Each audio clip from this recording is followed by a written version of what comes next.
One arcana, rule yourself first, before you judge the world. Before Marcus Aurelius ever raised a finger to command legions or pass judgment on his crumbling empire, he turned inward, because true Stoic power begins with self-rule. In a pandemic, chaos lives in headlines, in fear-soaked eyes, in rising death tolls. But Marcus knew, you can't stabilize a city if you can't stabilize your own pulse. So he began with the discipline of internal sovereignty. When soldiers panicked, citizens rioted, and advisors lost their grip, Marcus didn't react. He monitored his own thoughts like a guard at the palace gate, letting no emotional contagion enter without scrutiny. Outrage, filtered, fear, observed, not obeyed. He refused to let external crisis infect his internal command post. This is the first law of Stoic leadership. You do not earn the right to critique, calm, or control others until you've conquered the battlefield inside your own skull. Every morning, Marcus returned to one question. What part of today's chaos is truly mine to rule? Not other people's ignorance, not nature's indifference, only his reason, character, and response. That was his empire, and that's yours too. So the next time you feel rage rising at someone's carelessness, before you repost, react, or rant, pause, patrol, rule yourself, because only those who command themselves can be trusted to command anything else. 2. Expect the collapse and prepare to stay standing. Marcus Aurelius didn't hope things would get better. He trained for when they got worse. The Antonine Plague ravaged his empire for over a decade, killing millions, including his own family. And yet he didn't crumble. Why? Because he practiced the Stoic art of premeditatio malorum, the ruthless rehearsal of everything that could go wrong. While others prayed for normalcy, Marcus mentally walked through disaster. What if Rome falls? What if my army fails? What if I lose everything? But here's the twist. He didn't do it to feel fear. He did it to burn the fear out in advance. This is what Stoics call psychological fireproofing. You don't wait for the worst day of your life to build emotional muscle. You prepare for the crash, so you're the one still standing in the rubble. Every time you imagine the loss of a job, the betrayal of a friend, the shutdown of your world, it's not negativity. It's emotional armor building. Not because it will happen, but because if it does, you'll have already been there in your mind. Marcus didn't treat collapse as an anomaly. He treated it as standard operating conditions for anyone serious about life. So while others clung to denial, Marcus trained in truth. Disaster is inevitable. Weakness is optional. The more vividly you imagine what could break you, the more unbreakable you become. 3. Lock down the mind. Before you, lock down the city. Marcus Aurelius knew, you can isolate a city, but if your mind is infected, you're still at risk.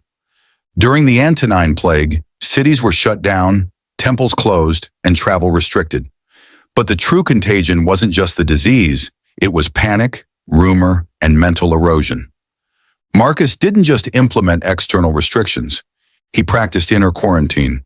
He examined every thought before letting it spread. He'd ask, is this true? Is this useful? Does this help me lead? If not, it was mentally sealed off. No entry, no reaction.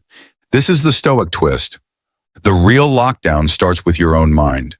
Because anxiety thrives in open borders. If you don't filter what gets in, every headline, every whisper, every fear, you become a host for emotional infection.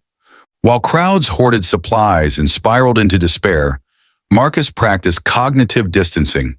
He didn't just avoid sick people, he avoided sick thinking. He watched the chaos with a still mind. He heard the fear, but didn't absorb it. He felt uncertainty, but refused to act from it. You have power over your mind, he wrote, not outside events. Realize this, and you will find strength. 4. Lead without needing praise. In a world addicted to applause, Marcus Aurelius led with silent integrity. During crisis, he calmed riots, funded aid, and issued decrees without seeking credit. He lived the Stoic truth. Virtue loses strength when it chases validation.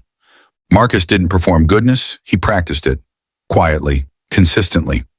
Modern leaders often crave applause, but Stoic leadership isn't performance, it's duty. The less Marcus needed praise, the stronger he became. Immune to flattery, criticism, or trend, she acted from principle, not performance. His reminder?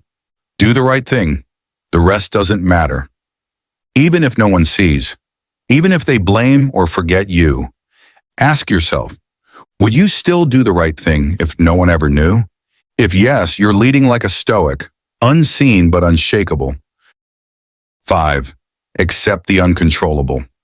Ruthlessly control the rest. Marcus Aurelius never argued with the wind. He adjusted the sails. He didn't waste energy on what he couldn't control. Instead, he mastered what he could, his thoughts, his actions, his tone, his choices. While others panicked in chaos, Marcus practiced the Stoic split. What's mine to rule, what's not? That's the dichotomy of control, and Marcus used it like a weapon. He didn't ask, why me?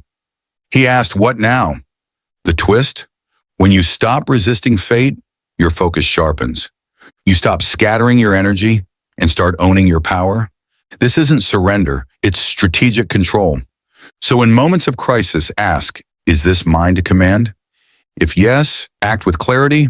If no, drop it fast. That's Stoic strength, calm, clear, unstoppable. 6.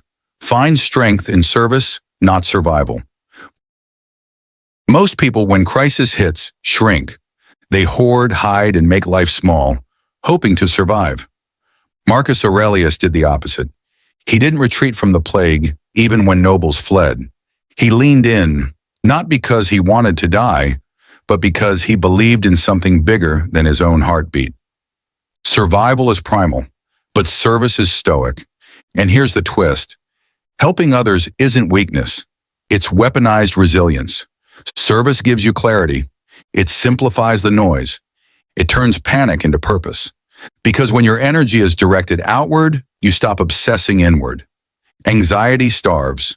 Fear shrinks. Your sense of self becomes larger than pain. Marcus didn't serve to be thanked. He served to stay anchored, to remember he was part of a whole, not just a trembling unit trying to last another day. Then show up, not because it's easy, but because serving others during chaos is the fastest way to regain control of yourself. Marcus didn't survive the plague because he ran from it. He survived because he meant something through it. And in a world of people trying to live longer, you become someone who lives better. 7. Keep a war journal. Write to lead your mind. Marcus Aurelius wasn't just thinking, he was commanding. His journal wasn't a diary, it was a war room, a daily battlefield briefing between his higher self and the chaos clawing at him. He didn't write because life was peaceful. He wrote because it wasn't. Here's the twist. Most people use journaling to vent. A Stoic uses it to strategize. Each line in Meditations was Marcus tightening his armor, calling out his fears, cross-examining his ego, sharpening his sense of what truly mattered. You don't write to feel good. You write to take control of what's trying to control you. In a world where anxiety is viral, where fear loops endlessly in your head, the act of writing becomes a surgical tool. Extract the noise and expose the lie. Rewire the truth. Thoughts unexamined become beliefs. Beliefs unchecked become panic. Your journal breaks that chain. Modern twist. Instead of doom scrolling, rage posting, or drowning in spirals of what if, you step out of the emotional fog and become your own general. 8. Live as if you're already dead, so you never panic about dying. Marcus Aurelius didn't flinch at death. Why? Because in his mind, he'd already died every day. This wasn't dark, it was liberating. Memento mori wasn't some poetic mantra. It was a weaponized mindset. While others hoped for more time, he trained to make every hour count. The twist? Most people live like they'll never die. So they waste their time, chase nonsense, and panic when reality hits. The Stoic flips that. Imagine walking into every room, every decision, every conflict like it's your last act on earth. Not with dread, but with focus, no overthinking, no emotional tailspins. just clarity. I could die tonight, so does this argument matter? I may never get this hour back, so why am I wasting it doom scrolling? If this is my last day, am I living it like a coward or a king? Marcus didn't use death to feel small. He used it to feel clear. And here's the real twist. When you rehearse death, you stop fearing life. You stop flinching. You stop begging for guarantees. You stop trying to avoid discomfort, rejection, or uncertainty. Instead, you move with calm fire, knowing nothing can be taken from you because you already let go. You become untouchable, not by controlling the world, but by mastering your exit. And ironically, that's what lets you live fully, fiercely, freely. Death isn't the end. It's the lens. And through it, the Stoic sees everything that matters with perfect, fearless clarity.